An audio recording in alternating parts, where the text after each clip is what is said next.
I want to welcome you to the Bearcat Beat, where each week we talk about Sherman Bearcats athletics. The Bearcat Beat is brought to you by the Sherman Athletic Booster Club. I'm your host, Chris Daly. Sherman Bearcat Athletics represent the heart and soul of our community, where champions are made both on the field and in the classroom. Our student athletes embody the Bearcat spirit through dedication, perseverance, and excellence, creating memories and building character that will last a lifetime. Remember, it's better to be a Bearcat. All right, welcome back to the Bearcat Beat. I'm Chris Daly. My guest today is Coach Rodney Pilcher, who coaches tennis. Welcome to the show. Thank you. Cool. So let's talk about your background a little bit. How long have you been coaching tennis? 27 years. Wow. In some form. My first 5 years was at the middle school. Okay. Then I've been at the high school ever since. Sweet. So you've been at the Sherman, district the whole time. All 27 years, yes, sir. Sweet. So you know a thing or two about Sherman tennis. I hope so. Let's for those people who aren't aware, because everybody follows football. Not a lot of people follow a lot of the other sports, but for people who aren't aware, explain the different tennis seasons, because you've got team, you've got individual. When do those happen, and where are we now? Okay. Right now we're in team tennis, and that happens in the fall. We start usually August 1st with non-district matches, and then we get into our district like we are now. Team tennis is where we play another team from another school, and it's just team versus team. First one, we play 19 matches. The first one to win 10 wins the overall match. Spring tennis, we start that really in the winter. We start it in January, but it is called spring tennis. It's more like what you see on TV, tournament style. And I would take 8 boys, 8 girls, and we would enter them in 2 in singles, 2 teams in doubles, 2 girls doubles teams, mixed doubles, and then they would play a tournament style season. Got it. So when somebody says team, they're not talking about doubles. They're talking about it's the fact that it's the Sherman team playing the Denison team. Correct. Yes. Cool. And that's probably a good segue into that matchup. Yeah. Is it as big of a deal in tennis as it is in the other sports? It is to me. Yeah. Yeah. Football is always going to be the big sport. Sure. In Texas, but I think every sport, they have their rivalry, and ours happens to be Denison in all our sports. And I think Denison probably feels the same way about us. And my kids are excited about it, so I think it's a big deal for us. Nice. And talk about the districts. How is that laid out? In football, it's obviously the first 4 teams go to the playoffs and they play each other. So how does a district tennis season work out? Kind of the same. We take the top 4. I think I should know this, but I think there's 7 teams, including us, 8 in our district. And they take the top 4, and then they will advance to area and regionals and on to state. Got it. And then at a regional meet, what does that look like? Well, regional meet, that would be, they don't really do the meets anymore. Okay. What they do is it does, they don't send a lot of teams to one site. For the regional tournament, they would do, they would have 2 teams play on Tuesday and then turn around and 2 teams would play on Thursday. You just keep advancing on out. Got it. So let's talk about your team this year. How does it compare to previous years? How are y'all doing so far? I think we've got a good mixture of kids this year. We've got some young kids on varsity, some sophomores that are doing really well. We've got a few. I think we've got 5 seniors, and then in the middle is the juniors. So we're pretty well balanced. We lost some seniors last year to graduation, like all schools do, and that always hurts us a little bit. And then we start over and we rebuild. My freshman bunch, I need to throw them in there. They've done really well this year so far. I think they're 3-1 in district play, Wow. and that's always nice to see because they're going to be on varsity pretty soon. Yeah, definitely. And if I recall right, in the last season, I think you had quite a few academic all-state players. Talk about how tennis, you've got some smart kids.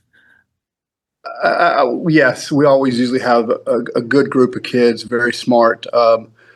I can't I can't think of a year that we haven't had several kids, seniors that were on the all-state academic team. We've always got kids that are top 10 in the school. Very cool. And what does a typical week look like for a tennis player during team tennis season? What do practices, games, how does that break down?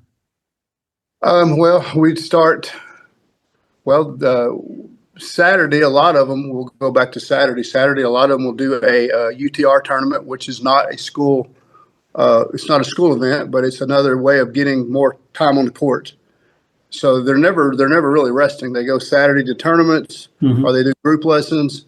Then Monday we have a normal practice. Tuesday is a varsity match. Wednesday I practice a little bit harder with the JV, give the varsity a break since they just had a match, because JV has a match on Thursday, and then on Friday it's chaos because half of them are in band or Maroon Maniacs or something, so they're getting ready for the football game, and then we turn around and do it again. Got it. And you mentioned the practices. I assume it's much more than you just pop open a can of tennis balls and roll them out there. You got some structure to the practice. Yeah, we do. We do a set. I like to do a set warm up that we go through every day, and then we Mhm. do some type of. We have a very big number of kids this year. I think last I counted, we were close to almost 60 kids. Wow. Yeah, and so that's a lot of kids. We have a morning class period and an afternoon class period. So we do more of a large group drills with that number. Mhm. But yeah, we're always doing some type of drills or gameplay. Got it. And then when do you find time to work on maybe individual skills, like somebody's just needs a little work on their serve or their backhand or something like that? That is very tough during the season. Yeah. When you've got close to 60 kids, yeah, it's really hard to do. The good thing about it is we've got some people here in town that do lessons, group lessons, and a lot of our kids have bought into their lessons, and Mhm. they really enjoy the guy that's giving them. So they get a lot from him. Got it. Got it. So you work pretty closely with I guess club teams or whatever the term is for extracurricular tennis education. Yes, I do. Yes. Cool. And talk about the opportunities that may or may not be there for taking a tennis athlete to the next level. Not necessarily playing in the, World Tennis Association, but maybe getting a collegiate scholarship in tennis. Well, there's always a possibility. Tennis is one of the tougher sports to get scholarships in, Yeah. but it just depends on how hard you want to work. There's always it's always there. Hmm. Um, I've had several kids that have gone D3 or D2. I've had one little girl that went D1, but it's rare. But yes, there's always a possibility. It's just how much time, and you got to put a lot of time in. Yeah. So, and you talk about the time, the effort, it is a lot of work. What are the main benefits for student athletes who are tennis players? One thing I like about, well, any sport, tennis or whatever, is the team building. Yeah. I think you learn how to work with people, and you're going to need that the rest of your life. Um, I think that's the biggest part of it.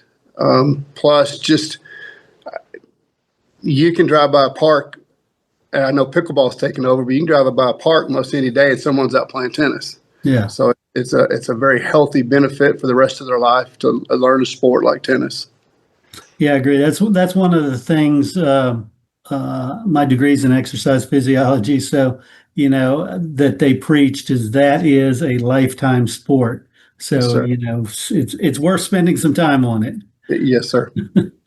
Cool. So for fans of tennis, when do they have the opportunity to come and watch the team play? We're open. Our gates are open Tuesdays and Thursdays. Well, one of those days will be an out of town game. It just depends on which one is in town that week, but usually a Tuesday or the Thursday. Usually start about 4 o'clock. I know we play Denison tomorrow. Mm-hmm. It will be here, and we start at 4 p.m. So there's an opportunity right there. Nice. And I know it's not the same number of audience members as a football game or even a basketball game, but do you get a pretty decent turnout when it comes to the fan base? I think we get a really good turnout. I mean, I've gone to other schools when we play them, and I think we have a large turnout compared to other schools. Well, cool. Coach Rodney Pilcher, gosh, I want to thank you so much for sitting down with me, sharing some info about all the stuff that you do and promoting Sherman tennis. Yes, sir. I appreciate it. This is just one of the many amazing things that the Booster Club accomplishes throughout the year for all sports. If you're interested in joining the Sherman Athletic Booster Club, or if you want to purchase some merchandise to show your Sherman Bearcat love, you can visit the website at shermanisd.net under the Athletics tab. Hey Coach, Lone Star Gridiron has been the leader in Coach's Show podcasts for 20 years, and now you can get your own Coach's Show podcast each week during the season as a fundraiser for your booster club. Yes, booster clubs all over are using these podcasts to help their sports programs. You get to share the stories of your program and your kids to a huge audience and make money. We started with just football, but this year have expanded to make them available for all sports. Call 713-269-4620 to find out the details and get your Coach's Show started.